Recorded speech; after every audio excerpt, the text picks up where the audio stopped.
அதாவது இந்த சூர்யா தாலி கட்டின விஷயமா தான் உங்கள்கிட்ட நான் பேசணும். இதை நான் நேற்றையே நான் சொல்லலை அப்படின்னா கண்டிப்பாக அதில் வந்து பல சூழ்ச்சிகள் இருக்குது. அதாவது சூர்யா வந்து எது வேணாலும் செய்வார். நான் இதே வந்து மதுரைக்குள்ளே இருக்கும்போது என்னையவே வந்து தண்ணி அடிக்க வச்சு என்னைய மூக்க உடைச்சி என்னைய காயப்படுத்தி பல கலவரங்களுக்கு நான் ஆளாகி ஏதோ மதுரைக்குள்ளே இருக்க போய் சுமி இருக்க போய் நான் என் வீடு இருக்க போய் தப்பிச்சு ஓடி வந்துட்டேன். இதே நான் போயிருக்கிறது வெளியூர், மதுரை கிடையாது. வெளியூரில் இருக்கும்போது ஏதோ ஒன்று நடந்து அசம்பாவிதம் நான் காலையில் வீடியோவில் போட்டு ஏதாவது ஒரு விஷயத்தை நான் பேசி அது வந்து அவள் பார்த்து திருப்பி வந்து எனக்கு அதனால் பிரச்சனையாகி என்னை அவள் திருப்பி அடித்து காயப்படுத்தி ஏதாவது ஒன்று பண்ணுனா அங்கே எனக்கு பார்க்குறதுக்கு ஆட்கள் கிடையாது. ஏன்னா 24 மணி நேரமும் நம்ம கூட வந்தவங்க நாங்கள் போனது ஒரு புகார் விஷயமாக நம்ம போயிருக்கோம். சப்போஸ் அந்த இடத்துல வந்து அவங்களே இல்லை, அவங்களாம் வந்தவங்க அவங்க வேலை முடிஞ்ச உடனே கிளம்பி போயிடுவாங்க. நான் மாத்திரம் தனியாக இருக்கிற ஒரு சூழ்நிலை வரும்.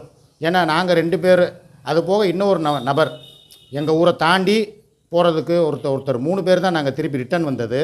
அதில் அந்த நபர் மாத்திரம்தான் என் கூட இருக்கிறாரு.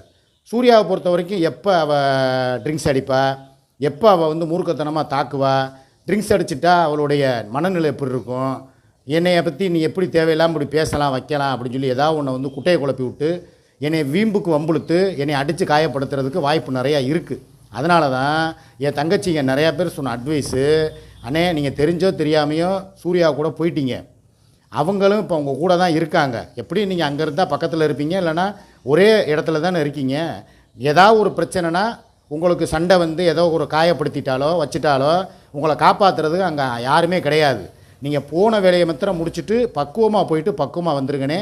எதாக இருந்தாலும் நீங்கள் இங்கே வந்துட்டு பேசிக்கங்கண்ணே, உங்களுக்காக சுமி அண்ணி காத்துக்கிட்டு இருக்காங்க, சுமி அத்தை காத்துக்கிட்டு இருக்காங்க அப்படின்னு சொல்லி நிறையா பேர் எனக்கு என் தங்கச்சிங்க அட்வைஸ் பண்ணீங்க. அதனால தான் நான் எதுவுமே நான் பேசலை. நேற்று அப்படியே பட்டும் படாமல் மேலோட்டமாக பேசிட்டு விட்டுட்டேன். உண்மை என்னங்கிறத நம்ம போட்டு உடைக்க வேண்டிய நேரம் நம்ம இப்போ நான் சொல்கிறேன், நல்லா கேட்டுக்கோங்க.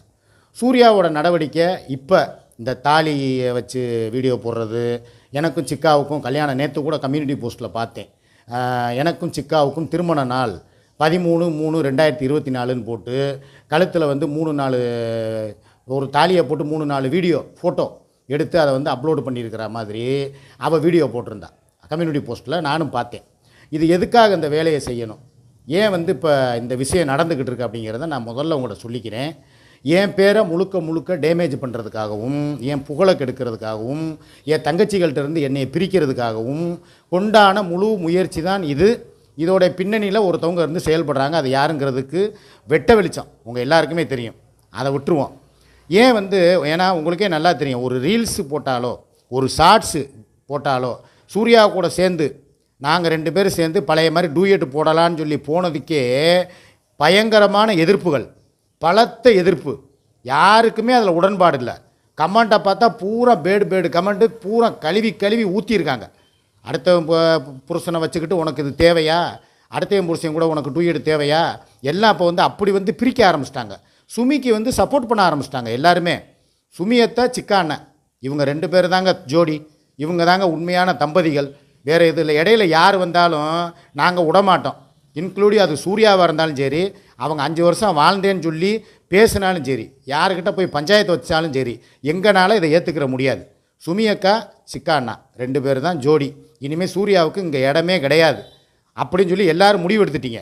ஆக ஒரு ஷார்ட்ஸோ ஒரு ரீல்ஸோ கூட சூர்யா கூட சேர்ந்து போட்டால் உங்கள் யாருக்குமே பிடிக்கலை. அப்படி இருக்கும்போது கல்யாணம், ஒரு தாலி அப்படிங்கிறது எவ்வளோ பெரிய விஷயம். அப்போ மக்கள் வந்து என்ன நினைப்பீங்க, என்னடா அந்த அண்ணனை நம்ம ரீல்ஸு ஷார்ட்ஸ் போடுறதுக்கே இவ்வளோ திட்டிக்கிட்டு இருக்கோம், சூர்யா வீட்டுக்கே போகக்கூடாதுன்னு சொல்கிறோம், சூர்யா அப்பப்போ பாயலசுறேன் அதை பண்ணுறேன் இதை பண்ணுறேங்கிறதுக்கே நம்ம எதிர்ப்பு தெரிவிக்கிறோம். இப்படி உள்ள சூழ்நிலையில் சிக்கா அண்ணே தாலி கட்டிட்டாரா அப்படின்னு சொல்லி பல பேருக்கு உண்மையிலே வந்து அதிர்ச்சி மேலே அதிர்ச்சி. இன்க்ளூடிவ் என்னுடைய தோழியான மியா முதற்கொண்டு நேற்று அவங்க கமெண்ட்டை நான் படித்தேன். அவங்க போட்டிருந்தது வேறு, உங்கள்கிட்ட நான் காமெடியாக அதை வந்து கொண்டு வந்து சேர்த்தேன், அது வேறு விஷயம். உண்மையிலேயே என்னை முழுசாக நம்பின, நான் எல்லாத்தையுமே பகிர்ந்துக்கிறக்கூடிய என்னுடைய தோழியே என்னை நம்பாத அளவுக்கு கொண்டு வந்து கடைசியில் இப்படி சூர்யா விட்டது எவ்வளோ பெரிய மனவேதனை. இது வந்து உருப்பான சோத்துக்கு ஒரு சோறு பதங்கிற மாதிரி தான் நான் மியாவை சொல்கிறேன். இதே மாதிரி எத்தனை மாப்பிள்ளைங்க இந்த ரைடு வித் சிவிக்கு இன்னும் எத்தனையோ பேர் அவங்க பேரெல்லாம் சொல்லலை, ஒரு ஒரு குறிப்பிட்ட பேரை சொல்கிறேன், ஒருத்தவங்களையா சொல்கிறேன். உடனே பணம் போடுறவங்க பேரை மாத்திரம் தான் சொல்கிறேன் கிடையாது. விஜயலட்சுமி விஜய், அந்த பொண்ணுக்கு என் மேலே ரொம்ப கோபம். ரேவதி விஜய், சிக்கா தங்கை மோகனாவுக்கு இன்னும் வந்து சொல்லலாம். நான் இப்போ அதை சொன்னேன்னா அந்த வீடியோ பத்தாது, ஒவ்வொருத்தவங்க பேரே நான் சொல்லணும். என்னுடைய தங்கச்சிகளுக்கு மொத்தத்துக்கு வந்து சூர்யா வந்து இப்படி கழுத்தில் தாலியோட வீடியோ போட்டது யாரை பாதிச்சிச்சோ இல்லையோ, என்னுடைய மாப்பிள்ளைகளையும் என் தங்கச்சிகளையும் முழுமையாக பாதிச்சிச்சு. இதைத்தான் அவள் எதிர்பார்த்தா. சூர்யாவுடைய கணக்கு என்ன, சிக்கா வந்து தாலி கட்டினா மாதிரி ஒரு வீடியோ நம்ம போட்டோம்னா, ஒரு ஃபோட்டோ போட்டோம்னா, சிக்காவுக்கு எனக்கும் இன்று திருமண நாள் இப்படிலாம் போட்டோம்னா, சிக்காவுடைய தங்கச்சிங்க சிக்காவை வெறுக்க ஆரம்பிச்சிருவாங்க.